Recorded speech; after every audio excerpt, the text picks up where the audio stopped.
Often we think of ethics as a code of rules which people agree not to break. But what if ethics could be more like playing music, requiring teaching and practice, but enabling you eventually to perform with pleasure, skill, and grace?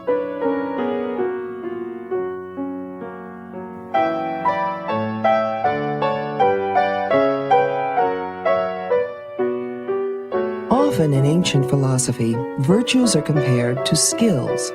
In the words of Aristotle, as is the case with any skill, we acquire the virtues by first doing virtuous acts. We acquire a skill by practicing the activities involved in the skill. For example, we become builders by building, and we learn to play the harp by playing the harp. In the same way, we become just by doing just acts, temperate by doing temperate acts, and courageous by doing acts of courage. He thinks you acquire a virtue typically by being shown other people who have that virtue, and you do what they do. And gradually you see the point of doing what they do, and you learn how to do it the way they do it. And there's obvious analogies with skills, like learning to play an instrument. As a guideline for living in accord with reason, Aristotle recommends seeking the mean or middle course between extremes.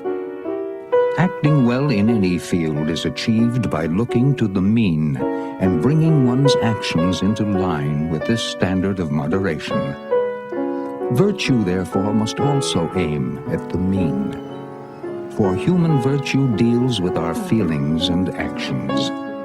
And in these we can go to excess or fall short, or we can hit the mean. We tend to think of values as toggle switches.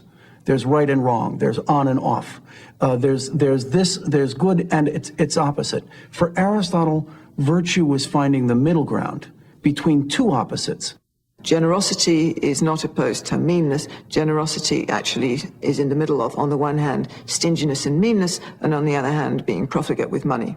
Aristotle analyzes courage as the mean between the excess of what we might call bravado, the person who runs into a hail of bullets. I mean, that's not brave, that's just foolish, and cowardice on the other hand.